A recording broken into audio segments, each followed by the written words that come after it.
Hey, how you doing, everybody? How you doing? My name is Ray Lovell, the Bread Talk investor, or Andre Lovell. I'm a licensed realtor in the state of Virginia, but I'm also a Forex trader, and my own company is the Bread Talk Investors, right? In partnership with I Am Mastery Academy. And in the spaces and the places that I've been in, ladies and gentlemen, what we do is I like having wealth conversations, love talking to people about how to generate income, how to look at their how to get into the generational wealth spaces, how to open up doors, talk about group economics, credit repairs, and things of that nature, and how to get in gold and oil, and how do you trade in these markets? How do you trade stocks? How do you trade currency? So one of the things that we do in our space, ladies and gentlemen, we like to read a lot. So one of the books that I'm reading right now is by John C. Maxwell, 21 Irrefutable Laws of Leadership. Right now, I'm up to the second. Now, let me go back. I listened to this book. I listened to the audio version about 2.5 times. Right, I couldn't finish the whole time. The third time around, I loved the book so much the first time that I had to listen to it again. And then I went out and purchased the book. Right, and I read a couple chapters, but I couldn't. I had other things going on. I kept stopping and going. So now I've gone back to the beginning. I started reading the book from the beginning again. So now I'm up to chapter 2. But I want to talk to you guys about something that I read back in chapter 1, right? So again, it's the 21 Irrefutable Laws of Leadership by John C. Maxwell. And in the first chapter, it talks about the law of the lid. And what I love about this chapter, it talks about kind of putting a cap. Stop putting a cap on your abilities. Stop limiting, right, your options, or being open-minded to other processes, tools, and systems that can make you a lot more beneficial, right? Because our job in life is to always expand, expand. So when we put that lid on, right, when we put those lids on our lives, right, we slow up our potential, right? So I just wanted to read a few parts of it. It's a story behind a story. It's in the first chapter of 21 Irrefutable Laws. I'm going to read a couple of the first parts. It says, and this one is about the McDonald's Brothers, right? Of course, you know the McDonald's Story, Ray Croc, and if you watch the movie The Founder, it's an excellent movie to watch. Depiction of how Ray Croc got introduced to the McDonald's Brothers and how they showed him the systems, the tools, the processes, and they were kind of really standoffish about ideas of expanding, right? They were a bit standoffish, right? So, sorry about that, ladies and gentlemen. This is my real home. This is my real phone going off. It's definitely for my youngest son. So, I'm going to just go ahead and read, right? It says, it's true that the McDonald's brothers were financially secure. Theirs was a most profitable restaurant enterprise in the country, and they felt that they had a hard time spending all the money they made. Their genius was in customer service and kitchen organization, which is great, right?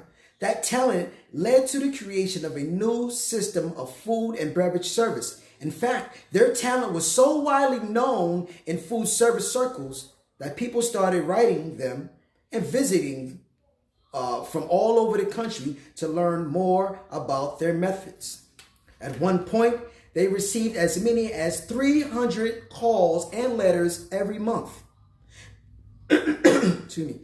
That led them to the idea of marketing the McDonald's concept. The idea of franchising restaurants wasn't new. It had been around for several decades. To the McDonald's brothers, it looked like a way to make money without having to open another restaurant themselves. In 1952, they got their start. But their effort was a dismal failure. The reason was simple. They lacked the leadership necessary to make a larger enterprise effective. Dick and Maurice were good single restaurant owners. They understood how to run a business, make their systems efficient, cut costs, and increase profits. They were efficient managers, but they were not leaders. their thinking pattern clamped a lid down on what they could do and become. He said, at the height of their success, Dick and Maurice found themselves smack dab against the law of the lid. Right? I love that part. I love that part. See, they came up with a system. They actually came up with the speedy system. So all these fast food restaurants, the system that they use and the process that they use on how to deliver the food to people and to cut costs. Because back then, people were more into the diners or the drive-through diners. They pull up and the food service would come out to them. The attendant would come out to them and serve them with silverware and forks. But it was costly to run those businesses. Forks had to be replaced. Silverware had to be replaced. Dishes always got broken. So they came up with a system. What's going on, Auntie? They came up with a system that was more effective. Great managers. So going forward, he said the brothers partner with the leader, right? See, there's a difference between a manager and a partner. And I talked earlier on my other page about partnership and leadership, right? Just because you're a good manager does it not make you a good leader, right? Definitely two different skills. So in 1954, the brothers hooked up with a man named Ray Croc, who was a leader. Croc had been running a small company he founded, which sold machines for making milkshakes. He knew about McDonald's. The restaurant was one of his best customers. And as soon as he visited the store, he had a vision for its potential. In his mind, he could see the restaurant going nationwide in hundreds of markets. He soon struck a deal with Dick and Maurice, and in 1955, he formed McDonald's Systems, Inc., later called the McDonald's Corporation. Croc immediately bought the rights to a franchise so that he could use it as a model and prototype.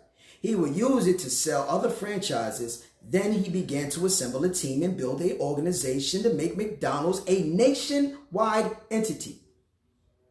He recruited and hired the sharpest people he could find, and as his team grew in size and ability, his people developed additional recruits with leadership skills. See, they found other managers. They found other leaders, right?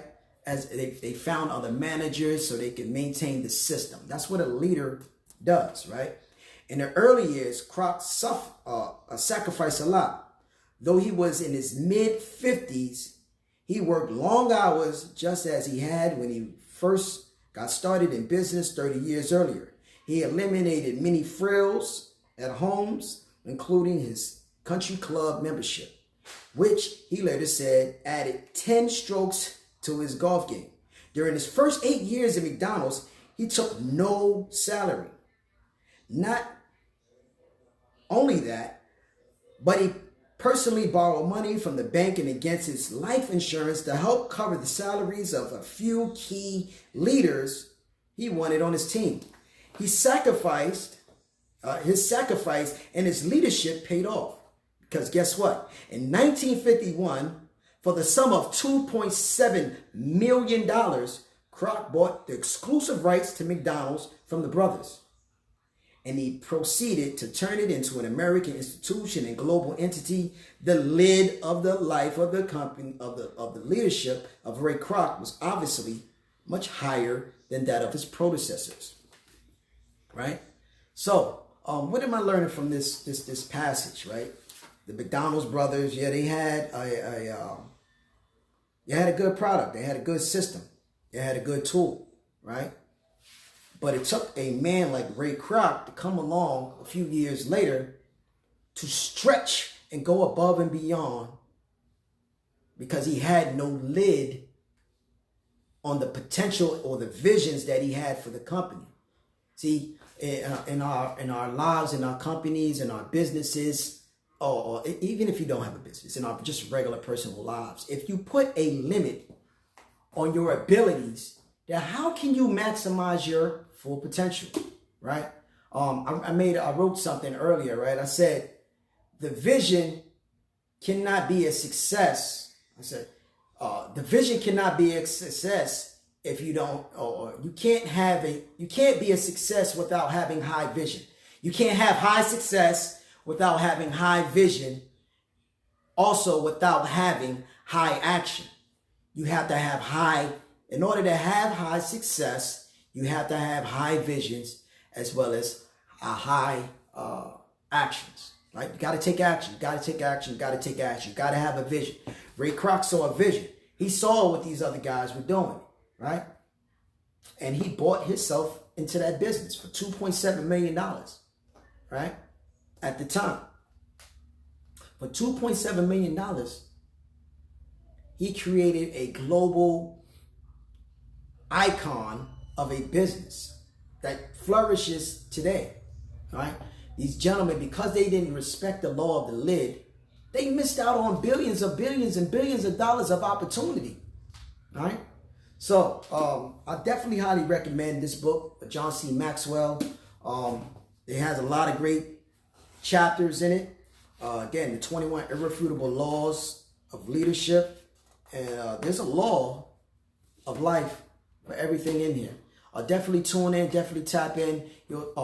Ladies and gentlemen, again, my name is Ray Lovell, and I appreciate everybody for tuning in and tapping in on the information. I hope this has been some valuable information. You definitely want to I hope that you want to take it with you and definitely expand on it. And if you have any questions or you want to build relationships, I definitely look forward to doing it. Again, my name is Lovell, the Bread Talk Investor. You can find me on Instagram at @DreLovell_the Bread Talk Investor.